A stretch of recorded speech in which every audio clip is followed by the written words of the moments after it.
তারুণ্যের উন্মেষ। বয়সের সঙ্গে সঙ্গে পড়াশোনার প্রতি নরেনের আগ্রহ বেড়ে যেতে লাগল। সেই সঙ্গে খেলাধুলাও গেল কমে।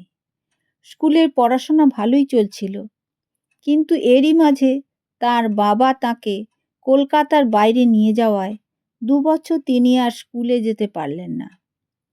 পরে যখন ফিরে এলেন, তিনি বুঝতে পারলেন 3 বছরের পড়া তাকে মাত্র 1 বছরের মধ্যেই শেষ করতে হবে। যাই হোক, পরীক্ষা কাছাকাছি এলে তাকে খুবই খাটতে হলো। তবু প্রবেশিকা পরীক্ষায় নরেন প্রথম বিভাগেই পাশ করলেন। সে বছর তাদের স্কুলে তিনিই ছিলেন সেরা ছাত্র। পরীক্ষায় পাশ করে নরেন ভর্তি হলেন প্রেসিডেন্সি কলেজে, কিন্তু সে মাত্র 1 বছরের জন্য, কারণ প্রথম বর্ষের শেষে ম্যালেরিয়া জ্বরে আক্রান্ত হয়ে তিনি নিয়মিত কলেজে আসতে পারতেন না। তাই পরীক্ষায় বসার অনুমতি পাওয়ার ক্ষেত্রে অসুবিধা হওয়ার সম্ভাবনা দেখা দিল। বাধ্য হয়ে তিনি জেনারেল অ্যাসেম্বলিজ ইনস্টিটিউশনে অর্থাৎ বর্তমান স্কটিশ চার্চ কলেজে ভর্তি হলেন। নরেনের বুদ্ধিমত্তায় অধ্যাপকেরা অবাক হয়ে গেলেন। কলেজের অধ্যক্ষ উইলিয়াম হেস্টি তো স্পষ্টই স্বীকার করলেন যে এমন মেধাবী ছাত্র তিনি আগে আর কখনোই দেখেননি। নরেন খুব পড়াশোনা করতেন, নানা বিষয়েই তার আগ্রহ ছিল গভীর।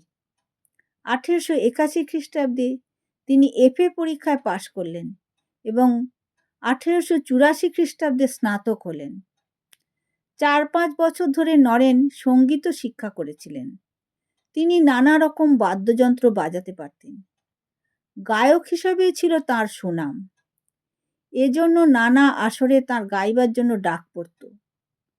এসব অনুষ্ঠানে যোগ দিতে তার ভালোই লাগতো ঠিকই, কিন্তু বুদ্ধি নির্ভর আলোচনাতেই তার আগ্রহ ছিল বেশি।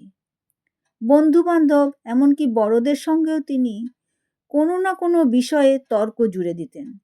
তার বুদ্ধিমত্তা আর দক্ষতার সঙ্গে প্রায় কেউই এঁটে উঠতে পারতেন না। এই সময় নরেন ধর্ম সম্বন্ধে আগ্রহী হয়ে উঠলেন। তৎকালীন অনেক তরুণের মতোই তিনিও ব্রাহ্ম সমাজের সদস্য হলেন এবং সেই সূত্রে নানা সময়ে তিনি শ্রী কেশবচন্দ্র সেনের ভাষণ শোনার সুযোগও পেলেন। তাছাড়া গান গাইবার জন্য ব্রাহ্ম সমাজে তার প্রায়ই ডাক পড়তে লাগলো।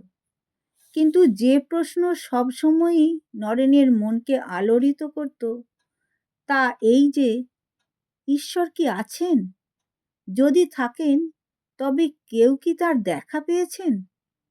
এই প্রশ্নের উত্তর পেতে মহর্ষি দেবেন্দ্রনাথ ঠাকুর এবং আরও অনেক ধর্মীয় নেতার কাছে গেলেন, কিন্তু কোথাও তার সংশয়ের নিরসন হলো না।